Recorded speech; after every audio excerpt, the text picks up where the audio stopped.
tu sais que le mec à côté de toi, il l'attend pour passer aussi devant les jurys, sauf que lui, bah, il y a déjà toute une équipe de caméras qui est venue chez lui filmer sa mère, son père et tout, donc tu sais que lui, il va passer.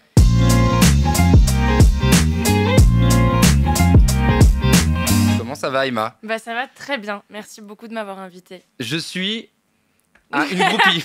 Je suis archi fan. Je suis extrêmement heureux que tu aies accepté l'invitation et que tu sois Bah, avec présente plaisir, ce ça soir. fait trop plaisir. Ça a commencé il y a 6 ans à peu près, en 2015, avec ta première vidéo YouTube. C'était le 15 mai 2015. Ah ouais, ok, vrai groupie. Ouais. Ouais. D'accord. Même moi, je suis pas au courant. D'accord. Ouais. Ok. C'est la reprise avec ta sœur, Ah ouais, avec ma petite sœur Marilou. avec Marilou. Ouais, et c'est ma mère qui filmait. Ouais, et alors exactement. C'était pas très sérieux à l'époque. On s'était dit, on va mettre ça sur YouTube comme ça, mais j'avais pas encore créé de rendez-vous et tout ça.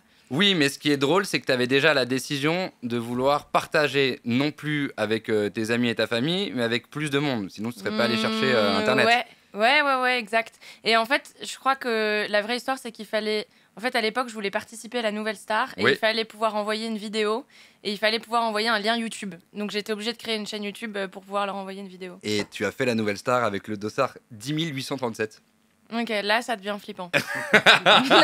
Non, mais tu dis ça parce que j'ai une guitare avec le numéro dessus. Peut-être Exactement. Ok, bon, tout s'explique. Tout Parce va que bien. comme C'est tous bon. les gens qui fièrement C'est bon, ont je fait la reste, Nouvelle j'ai pas Star, de t'avais problème. ton dossard et du coup après ton dossard tu l'as scotché Je sur ta l'ai. guitare en mode je suis trop l'ai fier, moi collé. aussi je l'ai. Et maintenant, je trouve ça dégueulasse, tu vois, mais je peux plus l'enlever parce que bon, c'est trop collé, quoi. Mais je trouvais ça trop drôle. Là, tu viens d'avoir 25 ans il y a à peu près un mois, donc quand t'as Ouais. commencé en tout cas sur YouTube, tu devais avoir 18 ans, à peu près tout juste 18 ans. Ouais, ça devait être ça, ouais. Un frère, une sœur. J'ai 2 petites sœurs, un petit frère. Et Marilou, ce qui est très drôle, c'est que tu as commencé avec elle donc sur YouTube et tu bosses encore aujourd'hui avec elle parce qu'elle Ouais. fait les chœurs sur tes morceaux. Parce que je suis trop fan de ma petite sœur, c'est ma chanteuse préférée au monde, elle chante trop bien et en plus on se comprend super vite. Et évidemment, elle a suivi tout mon parcours musical depuis toujours. Et en fait, elle est super bonne dans les harmonies, les secondes voix et tout. Donc à chaque fois que j'ai besoin de changer un petit peu et en même temps que que ça colle vachement mon univers, j'appelle ma sœur, elle vient en studio, elle vient en promo avec moi, à la télé, à la radio. C'est trop cool. Un univers qui est déjà très complet. On adhère tout de suite à Emma Peters. Je fais exprès de dire Ça Emma fait Peters plaisir. parce que tout le monde dit souvent Emma Et Peters. ma Peters, ça m'énerve beaucoup. Et- Mais parfois, j'ose pas trop dire, non, c'est pas vraiment. J'ai vu une Emma interview, Peters. le mec il passe toute l'interview à dire Peters. Ouais. Et du coup, Ouais. parfois subtilement, tu réponds en disant Oui, en oui, disant Emma Peters. Emma Peters, je le dis bien Emma Peters sur Instagram, sur YouTube, je dis bien mon nom de famille, mais c'est vrai que c'est compliqué. Mais c'est pas grave. Il y a que au Québec où je les autorise à dire Emma Peters parce qu'ils le disent avec l'accent et tout. Tu vois. Et Kenji. Et Kenji, y a pas de problème. Kenji, on l'autorise. Mais quand même, je pense que je vais lui faire un petit DM, une petite note vocale pour lui dire Kenji, écoute. Emma Peters, la prochaine fois que tu parles de moi, tu dis bien Peters. Ce qui est très intéressant, c'est que tu as toujours cherché à upgrader ce que tu faisais. Donc, tu as commencé de manière un peu aléatoire sur YouTube, mais très vite, tu t'es lancé un défi de dire quand même toutes les 2 semaines, je vais mettre Ouais. une nouvelle vidéo en ligne. En fait, moi, je suis quelqu'un d'un un peu feignant. Et en fait, si on me prend pas par la main, j'ai un peu du mal à me motiver à faire les choses. Et en fait, là, quand j'ai posté ma première cover un dimanche soir et que j'ai vu que ça marchait plutôt bien, je me suis dit maintenant, mais tu te forces, je me suis obligée et donc je me suis imposé ce rythme-là. Et je l'ai pris très à cœur parce que parfois je me mettais dans des états de ouf quand j'avais trop de taf ou que j'avais pas eu le temps de faire une vidéo et tout. Je me suis dit c'est pas possible, il faut que je bloque une journée, il faut que je fasse ma vidéo, il faut que ça sorte. Et donc ça, je l'ai fait pendant 3 ans. Et tu as fait attention pendant que tu travaillais à mettre de l'argent de côté pour pouvoir upgrader ton matériel. Tu as Oui. acheté un micro professionnel avec une de tes premières payes de stage ou de... Attends, c'est pas du tout un micro professionnel. C'est que j'avais eu effectivement ma première paye de stage et que ça allait être les vacances de Noël. Et je me suis dit pour Noël, je vais m'offrir un micro, un pied de micro et tout ça. Et il y avait une petite offre sur Internet en mode 80 €, le pack avec le micro, le pied de micro, le filtre anti-pop. Et je On me suis adore dit, ces packs. vachement bien. Et donc, je me suis fait livrer le pack. Et en fait, je me suis rendu compte qu'il fallait une carte son que je n'avais pas du tout dans le pack. Parce que quand j'ai essayé de le brancher, ça marchait pas. Bah évidemment. Et donc, j'ai dit à ma mère, écoute, en fait, il faudrait à peu près 300 € pour acheter une carte son. Parce que là, 80 €, en fait, c'est une superbe affaire, mais ça marche pas. Et donc, après, elle m'a acheté la carte son. Et pour la petite histoire, ce micro, c'est toujours le même que j'ai aujourd'hui. Non, Je te celui jure. qu'on voit sur les vidéos et Ouais. qui te sert encore aujourd'hui. C'est toujours le même. Et j'ai enregistré, enfin, là, sur mon album qui est fini d'ailleurs, mais qui sortira bientôt l'année prochaine. Il y a beaucoup de voix qui viennent de chez moi et qui ont été faites avec ce micro. Mais c'est Toujours. génial. Et Ouais, les c'est le chœurs même. de ta sœur sont aussi faits sur ce micro? Non. Là, ma sœur, je l'avais mise bien quand même. On était dans un vrai Ma studio. sœur, je l'ai et mise tout. dans un vrai studio Ma pour les sœur, je l'ai chœurs. mise bien. Je lui ai dit, viens, là, on est dans un truc un peu sérieux. Je vais pas la faire venir chez moi, sinon elle va pas me prendre au sérieux, tu vois. Mais il y a beaucoup de. En fait, je fais beaucoup de maquettes chez moi que après j'envoie au studio. Et Ouais. quand les voix sont bien, Ouais. on les garde. Bah, c'est Donc génial. toutes les guitares sont faites à la maison. Et il y a quelques voix de l'album qui sont faites avec ce super micro. Cette année, c'était plus une belle année d'ailleurs pour toi. Ouais, c'était une belle Globalement. année. C'est plutôt bien passé. Ça s'est très bien passé. Je Ouais. vois ton attaché de presse derrière, Marie, qui est aussi un peu la tête. Harry parce qui est que- ravi de venir travailler un samedi parce que ça se passe bien. Elle est très contente. Non, c'était une très belle année, ouais, je suis super contente. J'ai rencontré mon équipe avec qui je travaille aujourd'hui et j'ai écrit mon album assez rapidement. On est parti dans des studios super pour enregistrer tout ça. J'ai travaillé avec des gens de ouf. Julio et Maxime. Julio et Maxime, Ouais. Et j'ai commencé à faire de la scène parce que du coup, avec le confinement et tout ça, avant, j'avais pas trop eu l'occasion. Donc ouais, cette année, là, j'ai hâte de partir en vacances. Julio et Maxime, on les a rapidement cités tout à l'heure, mais si vous tapez leur nom sur Google, c'est la folie. c'est des génies de la musique. De ouf. Maxime, il a bossé avec Hans Zimmer, Justice, Christine the Queen, Joe Starr, Gregory Porter.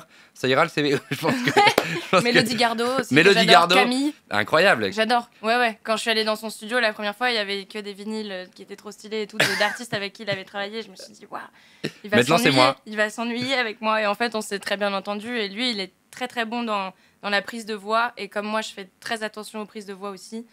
Je suis très touchée par les voix en général. On s'est super bien entendu. Et lui, il aime beaucoup les grandes mélodies françaises et tout ça, donc ça, c'était super. Et il y a des dates qui arrivent sur l'année prochaine. Il y a une tournée qui arrive. Les dates parisiennes, notamment, c'est la Maroquinerie le 24 mars Ouais, alors ça, c'est complet. et le Trianon le 3 juin. Trianon le 3 juin. Ouais, c'est la Folie. date d'anniversaire de mon petit frère qui est fan de toi. Et bah voilà. Donc je Bah, pense que dis, pour j'ai son fait cadeau exprès. d'anniversaire, J'ai fait exprès. il sera le 3 Je lui juin au offrirai la Trianon, place. Ah, c'est trop bien. qui est en plus ma salle préférée à Paris. Et ben On s'en fout, ça mais- par contre c'était vraiment mon rêve. J'avais vu Ah ouais. Angèle jouer, je crois que c'était sa première date à Paris et je m'étais dit elle est ouf cette salle, j'adorerais un jour y jouer. Je savais pas du tout que j'allais en faire mon métier. Et donc là quand mon équipe m'a dit tu vas jouer au Trianon, je me suis dit ouais, là c'est stylé.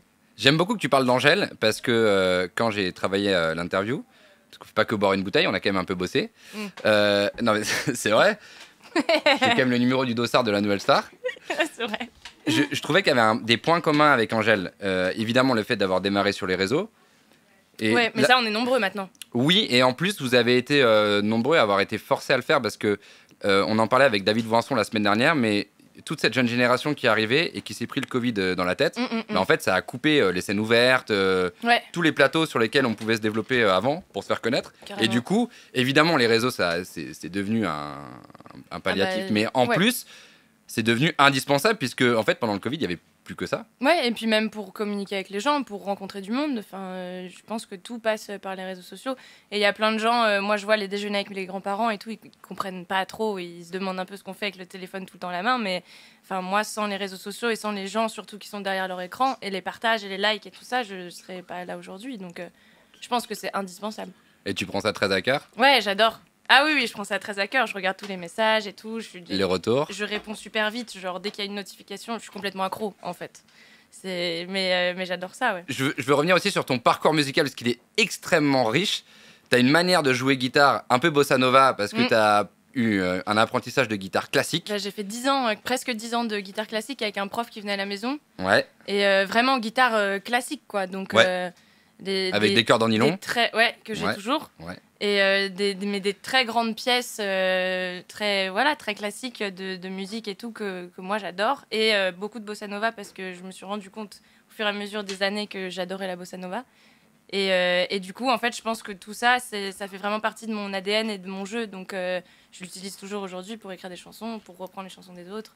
Non mais la guitare c'est un élément indispensable d'Emma Peter, ça c'est Indispensable. indispensable. Je sais même pas C'est si ton je suis troisième capable... bras, quoi. Ouais, je crois que je suis même pas capable de chanter a cappella, quoi. J'ai toujours ma guitare avec moi. Elles sont très présentes les guitares sur les intros, sur les prods Ouais. évidemment, c'est toujours et il y a toujours cette manière justement et ce que je trouve très intéressant c'est que tu as réussi à rendre naturel quelque chose qui à la base est compliqué. Tu t'es nourri de tes sources de tes influences musicales de tes parents, de ce que toi tu as été chercher, notamment Ouais. le rap français Ouais, je suis que fan tu de rap. rejetais au début.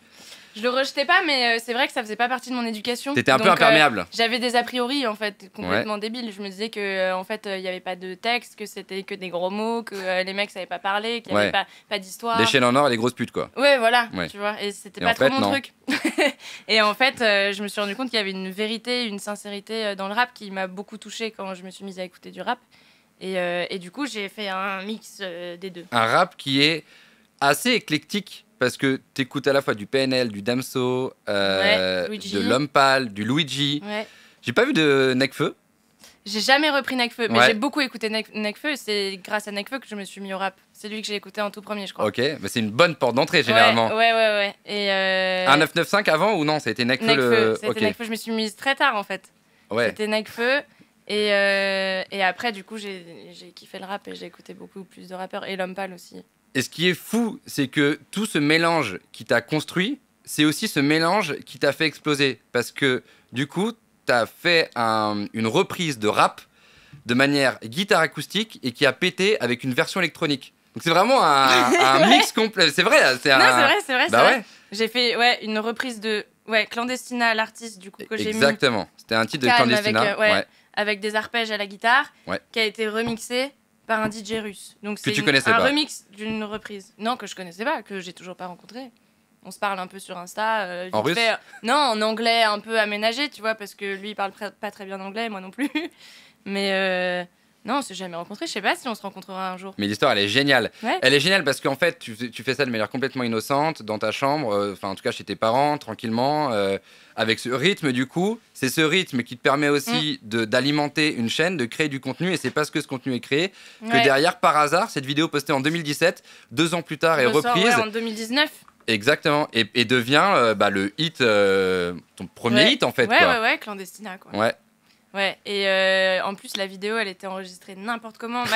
Maintenant que je sais qu'il y a plein de mecs qui me remixent, j'essaye de m'enregistrer au clic, tu vois, je mets un petit métronome, je me dis sinon c'est pas possible, ça va être une galère pour eux, ils vont pas pouvoir. Ça veut dire que lui, il a dû retravailler la voix je sais pas comment il a fait. Je sais pas comment il a fait, juste un matin, dans mes mails, j'avais le remix et il me l'avait envoyé et je me suis dit ouais, c'est vrai que c'est pas mal, on peut peut-être le mettre sur Spotify, les plateformes et tout. Ouais, vous avez bien fait parce que ça fait des millions. Ouais, on a bien fait. Je crois qu'on est à plus de 50 millions de streams, donc ouais, vous avez plutôt bien fait. Et je me demandais d'ailleurs sur les clearances, comment ça s'est passé parce que tu as sorti un premier album de reprise avec une dizaine de titres dedans. En fait, alors je suis très mauvaise. Est-ce que tout le monde a dit oui? Est-ce qu'il y en a qui ont dit non? Ou est-ce que dans ceux que tu as choisis? Alors, parce qu'en fait, pour expliquer rapidement à ceux qui nous regardent, globalement, quand on reprend un titre, on reprend une œuvre. Et l'œuvre, elle appartient à la personne qui l'a faite. Donc, si on veut éditer sur les plateformes de manière légale avec Spotify, etc., mais il faut demander l'autorisation à l'artiste et faire ce qu'on appelle une clearance, c'est-à-dire que la personne valide le fait qu'on puisse exploiter son œuvre. Grosso modo, c'est ça. Moi, à chaque fois que j'ai fait une reprise, je l'ai envoyée, toujours aux artistes que j'ai repris, en les taguant ou en envoyant un DM et tout ça. Et après, ce que j'ai appris, mais je veux pas dire de bêtises parce que je suis très mauvaise en tout ce qui est droit et tout ça, en fait, tu as un espèce de droit naturel. D'accord. Et à partir du moment où tu upload quelque chose sur les plateformes, c'est très important de bien taguer qui a écrit la chanson, qui a composé la chanson, qui est l'interprète original. Et si tu fais ça bien à chaque fois, t'as pas demandé l'autorisation. Ils sont naturellement rémunérés. Donc t'as pas à leur demander l'autorisation de l'exploitation de l'œuvre. C'est mieux de la demander. Oui, c'est mieux de plus sympa généralement. Mais en fait, normalement, après ils peuvent pas t'attaquer, mais alors attention, ils peuvent pas dans un certain cas qui est le mien parce que c'est pas la même voix, c'est pas la même musique et c'est pas le même ton, c'est pas en fait. À part les paroles. Ouais, en fait, t'as repris. Oui, en fait, tu réexploites pas l'œuvre. C'est pas comme un remix où pour le coup, tu reprends l'œuvre. Ça, c'est très grave. Ça, faut pas le faire. Ouais. Récupérer la voix ou l'instru sans demander l'autorisation, ça, c'est très grave. Mais quand tu le refais à ta sauce. Parce que tu le réenregistres. Ouais, et du coup, t'as les droits de le faire. Et par contre, tu notes bien que c'est le texte de machin et tout. Tu mets pas Emma Peters dans tous les droits. Là, ils sont naturellement rémunérés, normalement. Et ils peuvent t'attaquer pour droit moral, si vraiment ils jugent sont choqués, que ta reprise vraiment atteint leur version à eux, ils peuvent.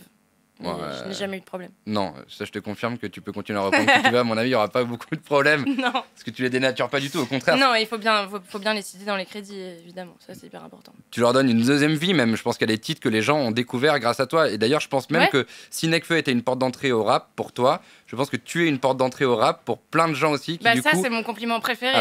C'est sûr. J'adore quand il y a des gens qui m'écrivent en mode j'avais pas compris les paroles de cette chanson, avec toi je comprends, ou j'aimais pas le rap et en fait là je kiffe mais j'écoute que ta version. Ça me va très bien. Ça me va très bien. un petit recyclage, quoi.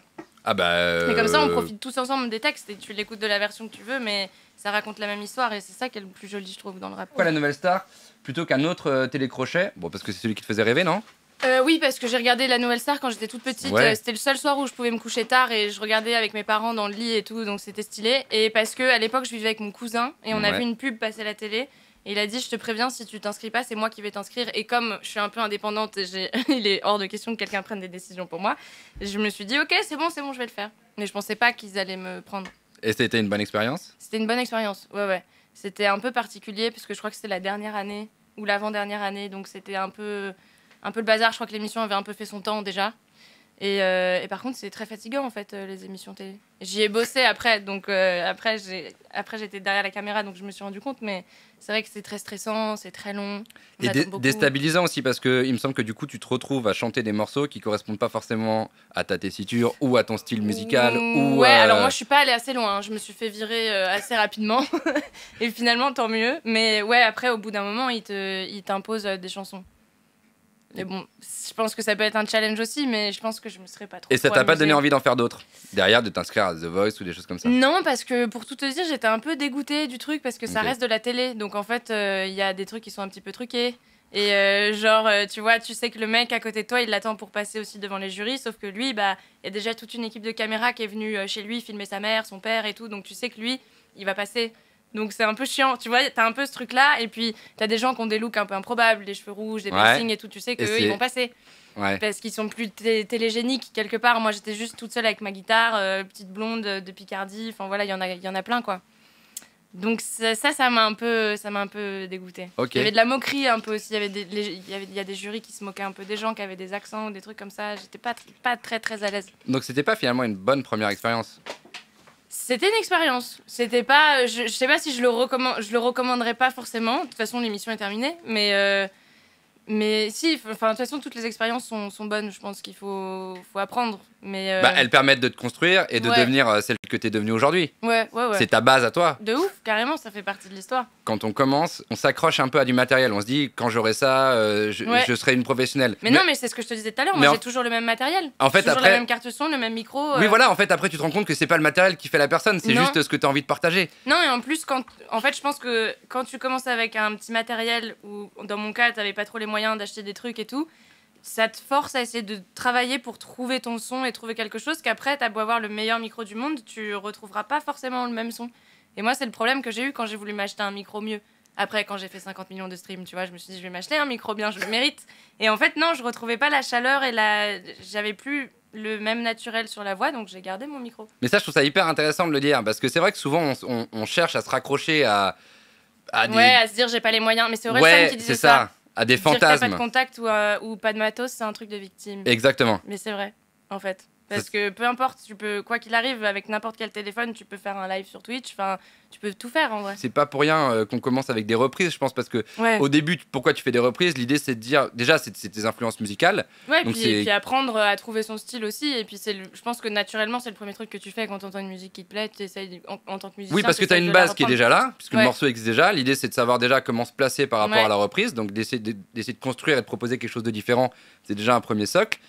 Avant de pouvoir proposer ses propres textes, ce qui est arrivé assez tardivement pour toi. Ah, ça, c'était une grosse étape, ouais. Parce que, en fait, c'est facile de faire des reprises, parce que tu te caches un peu derrière... Moi, il y a des reprises que j'ai faites que j'adore, et je me dis, genre, Gisèle, par exemple, j'aurais adoré écrire ce texte-là. Ouais. Mais je sais pas si j'aurais eu les couilles, entre guillemets, d'écrire un texte comme ça. Donc ça m'arrangeait très bien, parfois, de dire tout ce que je pensais, mais c'était pas mon texte, et j'étais là tranquille. Je faisais écouter à toute ma mif en mode c'est bon, c'est une reprise, on se calme, c'est pas moi qui l'ai dit. Mais dans le fond, je le pense, quoi. Il y a plein de textes que j'ai pensé fort en les reprenant. Est-ce que si on t'écrit un texte, tu l'assumeras plus que si toi tu l'écris? Alors figure-toi que c'est une très bonne question. Merci. Parce que sur mon album qui va sortir incessamment sous peu, il y a une seule chanson que j'ai pas écrite, qui a été écrite par quelqu'un que j'aime beaucoup. C'est encore une surprise, donc je peux pas le dire. Mais ouais, il y a. C'est quelqu'un qu'on connaît? C'est quelqu'un que tout le monde connaît. C'est Patchy? Non. Ah. Mais je le dis. Elle a dit non. Non. Bah parce qu'il en a écrit quelques-unes pour Louane notamment qui ont bien marché. Ouais, de ouf. Ouais. Non, c'est vraiment quelqu'un que j'écoute depuis longtemps et que j'aime beaucoup et qui m'a donné une de ses chansons. Et donc, je suis très, très contente. Elle sera sur l'album. On la chante sur scène. C'est une fille ou un garçon? C'est un garçon. Je n'en dirai pas plus. Qu'est-ce qui t'a aidé à te cadrer dans ton écriture? Parce qu'il y a eu un rendez-vous qui t'a boosté. Ouais. Il y a eu un rendez-vous un peu baroque où, en gros, à la sortie du rendez-vous, on t'a dit écoute, ce que tu proposes, c'est bien, mais c'est pas toi. Ouais. Ce qui est hyper sincère. Et en fait, c'était un bon compliment quelque part. En fait, j'avais besoin d'un petit coup de pied au cul, tu vois. Vraiment, c'était ça. Parce que je m'éclatais dans les reprises que je faisais. Il y avait une énergie qui était hyper honnête, un peu trash parfois dans les textes. Et j'avais pas du tout peur de ça et tout. Et ça me ressemblait. Il y avait un peu une sincérité, vérité dans les reprises. Et dans les textes que j'écrivais, j'étais un peu sur la retenue. J'osais pas trop dire des gros mots, j'osais pas trop aller droit au but pour dire les choses. J'utilisais un peu des images, mais c'était pas très bien fait parce que c'était un peu trop déguisé, tu vois. Ouais, genre j'assume pas, du coup je le contourne, mais du coup. Mais on n'y vient pas, quoi. Donc mais du coup ça sort pas, quoi. Ouais, c'est ça. Ouais. Mais je travaillais à l'époque et du coup avec ma paye, la nuit j'allais en studio. Donc je payais aussi un ingé son et j'avais enregistré toutes mes musiques. J'avais un EP qui était prêt déjà comme ça. Et du coup, j'ai reçu un message sur Insta de Philippe Ascoli, qui est le boss d'un petit label qui s'appelle Local. Ouais. Et, là où t'as signé. Là où j'ai signé. Ouais.